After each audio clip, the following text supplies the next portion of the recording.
Hello friends, welcome to Scorify. आज इस video class में हम स्टार्ट करेंगे क्लास 11th अकाउंटेंसी का chapter rules of debit and credit.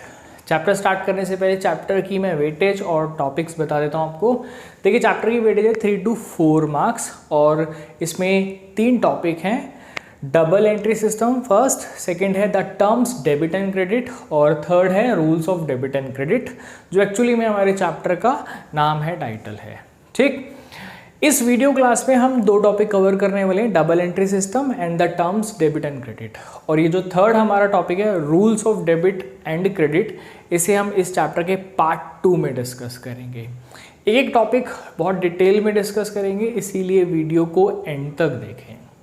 तो चलिए हमारी आज की वीडियो क्लास स्टार्ट करते हैं। दोस्तों, हमारा फर्स्ट टॉपिक है double entry system. According to double entry system, every business transaction has 2 aspects. देखिए, डबल एंट्री सिस्टम ये कहता है कि हर बिजनेस ट्रांजैक्शन के 2 एस्पेक्ट होंगे। ठीक, एस्पेक्ट का मतलब होता है साइड। जैसे एक कॉइन की 2 साइड होती हैं, हेड एंड टेल, ठीक वैसे ही हर बिजनेस ट्रांजैक्शंस की 2 साइड यानी कि 2 एस्पेक्ट होंगे।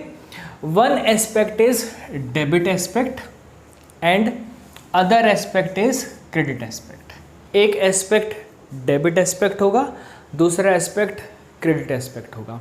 आप इस फ्लो से भी देख सकते हैं, बिजनेस ट्रांजैक्शन के 2 एस्पेक्ट हैं, एक डेबिट एस्पेक्ट और एक क्रेडिट एस्पेक्ट। ठीक है, अब आगे डबल एंट्री सिस्टम ये कहता है कि बिजनेस ट्रांजैक्शन के जो दोनों एस्पेक्ट हैं, डेबिट एस्पेक्ट और क्रेडिट एस्पेक्ट, इन दोनों एस्पेक्ट्स को हमें बुक्स ऑफ अकाउंट में रिकॉर्ड करना है। ठीक है, both aspect of a transaction are recorded in books of account. दोनों एस्पेक्ट्स को, डेबिट एस्पेक्ट और क्रेडिट एस्पेक्ट को आपको बुक्स ऑफ अकाउंट में रिकॉर्ड करना है।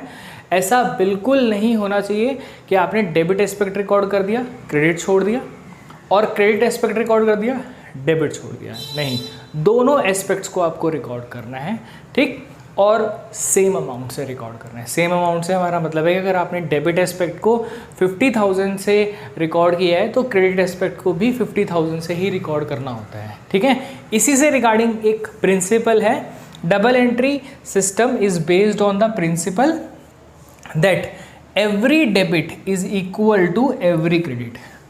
देखिए, अगर आप डेबिट एस्पेक्ट को 50,000 से रिकॉर्ड करेंगे और क्रेडिट को भी 50,000 से रिकॉर्ड करेंगे तो ये तो बहुत ही ऑब्वियस है कि every debit is equal to every credit. ठीक, even total of all debits, सारे डेबिट्स का टोटल इक्वल होगा सारे क्रेडिट्स के। ठीक है, अगर आप सारे डेबिट्स को टोटल करेंगे और सारे क्रेडिट्स को टोटल करेंगे तो दोनों का टोटल भी इक्वल आएगा। ठीक है, तो ये है हमारा double entry system. Double entry system कहता है कि हर बिजनेस ट्रांजैक्शन के 2 एस्पेक्ट होते हैं, debit aspect and credit aspect. दोनों ही एस्पेक्ट्स को बुक्स ऑफ अकाउंट में रिकॉर्ड किया जाता है, किसी को भी छोड़ा नहीं जाता, और रिकॉर्ड भी आपको करना है सेम अमाउंट से। इसी वजह से every debit is equal to every credit, even total of debit is equal to total of credit. ठीक, तो ये डबल एंट्री सिस्टम हमारा यहाँ पे ओवर होता है। बट हमारा एक सेगमेंट है डू यू नो। देखिए, अगर किसी भी टॉपिक से रिलेटेड मुझे आपको कुछ एक्स्ट्रा बताना होगा तो ये टॉपिक आपको मैं पढ़ाऊंगा, ये सेगमेंट आपको मैं पढ़ाऊंगा, डू यू नो वाला।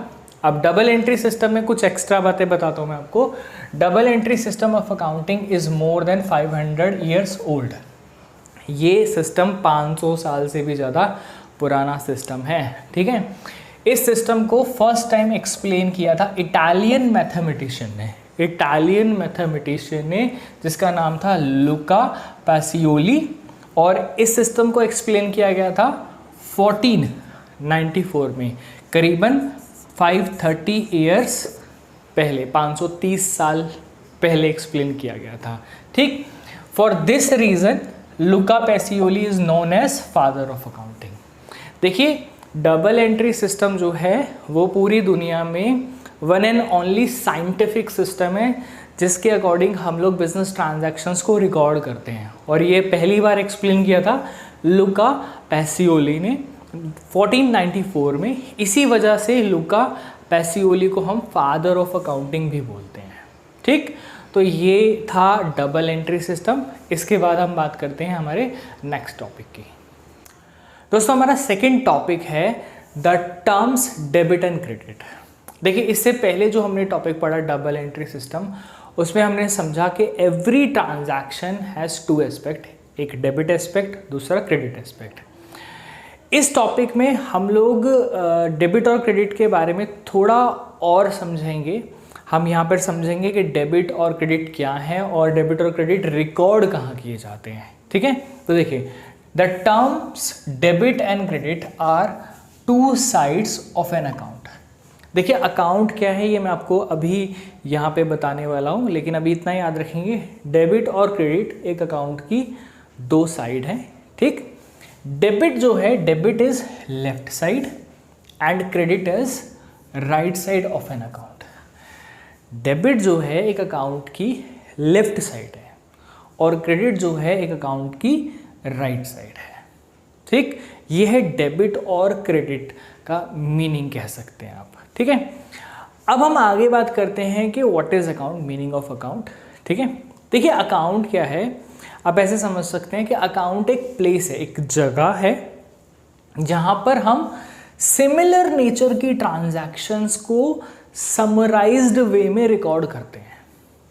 फॉर एग्जाम्पल कि अगर मान लीजिए मुझे अपनी कैश ट्रांजैक्शंस को, कैश के लेन देन को रिकॉर्ड करना है कि कितना कैश आया और कितना कैश गया, तो मैं उसके लिए एक अकाउंट बनाऊंगा जिसे हम बोलेंगे कैश अकाउंट।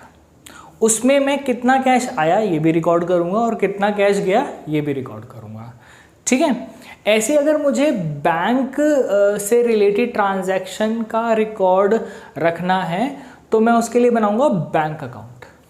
ठीक है, तो मैं कितना पैसा मेरे बैंक में आया वो भी रिकॉर्ड करूँगा, कितना पैसा गया वो भी रिकॉर्ड करूँगा। ऐसे अगर मुझे सैलरी का अकाउंट बनाना है कि मैंने अपने एम्प्लॉयज़ को कितनी सैलरी दी, उसका अगर मुझे हिसाब किताब रखना है तो मैं बनाऊँगा सैलरी अकाउंट। तो जिस भी चीज़ की से रिलेटेड आपको ट्रांजैक्शन को रिकॉर्ड करना है, आप उससे रिलेटेड एक अकाउंट ओपन कर देंगे। ठीक है, तो अकाउंट क्या है, account is summarised record. Summarised record है ऑफ ऑल ट्रांजैक्शन, सभी ट्रांजैक्शंस का जो कि सिमिलर नेचर की हैं एट वन प्लेस। ठीक है, अब अकाउंट की अगर मैं फॉर्मेट की बात करूं तो अकाउंट का जो फॉर्मेट होता है वो इस शेप का होता है, इसे टी शेप अकाउंट बोलते हैं, टी शेप अकाउंट बोलते हैं। ठीक है, तो इसकी जो लेफ्ट साइड होती है ये वाली साइड, कंप्लीट फॉर्मेट ये है, अभी मैं इस पर भी आता हूँ। इसकी जो लेफ्ट साइड होती है वो डेबिट साइड होती है, जो कि हमने ऊपर पढ़ा, अकाउंट की लेफ्ट साइड को डेबिट साइड बोलते हैं, और इसकी जो राइट साइड होती है वो क्रेडिट साइड होती है। ठीक है, तो अब इसको कंप्लीट इसका जो फॉर्मेट है वो देख लेते हैं। देखिए ये है इसका टी, ये है टी। ठीक है, इसके इधर की साइड को हम बोलते हैं लेफ्ट साइड यानी कि डेबिट साइड, और इसके इधर की साइड को बोलते हैं हम लोग राइट साइड यानी कि क्रेडिट साइड। ठीक है, लेफ्ट साइड में भी 4 कॉलम है, डेट, पर्टिकुलर, जेएफ, रुपीज यानी कि अमाउंट। राइट साइड में भी 4 कॉलम है, डेट, पर्टिकुलर, जेएफ, रुपीज यानी कि अमाउंट। ठीक है, तो दोनों तरफ 4-4 कॉलम है, राइट लेफ्ट साइड पर भी, राइट साइड पर भी। Left side debit side, right side credit side. और टोटल कॉलम की बात करूं तो एक अकाउंट के फॉर्मेट में टोटल 8 कॉलम होते हैं। ठीक है, date, particular, JF, rupees, date, particular, JF, rupees. ठीक है, अच्छा हम किसी भी अकाउंट की लेफ्ट साइड को डेबिट साइड बोलते हैं। ठीक है, और डेबिट साइड को हम डीआर से लिखते हैं। डीआर बेसिकली डेबिट का एब्रीवेशन है, तो हम लोग डेट के ठीक ऊपर लिखते हैं डीआर, और वहीं हम लोग क्रेडिट का एब्रीवेशन लिखते हैं सीआर, जो कि हम लोग राइट साइड पर यहाँ टॉप पर लिखते हैं। तो एक अकाउंट का जो फॉर्मेट होता है उसमें टोटल 8 कॉलम होते हैं। लेफ्ट साइड को हम लोग डेबिट साइड बोलते हैं जिसे डीआर से लिखते हैं, राइट साइड को हम लोग क्रेडिट साइड बोलते हैं जिसे हम सीआर से लिखते हैं। ठीक है, इसमें एक बात और बता देता हूँ कि इसमें जो जेएफ है, ठीक है, ये है जर्नल फॉलियो। ठीक है, journal folio basically journal book का पेज नंबर लिखने के काम आता है। इसमें हम लोग जर्नल बुक का पेज नंबर लिखते हैं। अगर किसी को जर्नल बुक का पेज नंबर क्या चीज़ है, जर्नल क्या है, ये नहीं समझ में आ रहा तो कोई इशू नहीं है। इस चैप्टर के बाद हम लोग जर्नल बुक बनाना सीखेंगे, जर्नल एंट्रीज करना सीखेंगे, तो वहाँ मैं आप लोगों को बताऊँगा बहुत अच्छे से, ठीक है। तो ये है आपका the term debit and credit और अकाउंट का मीनिंग। डेबिट और क्रेडिट एक अकाउंट की दो साइड है, लेफ्ट साइड है डेबिट, राइट साइड है क्रेडिट।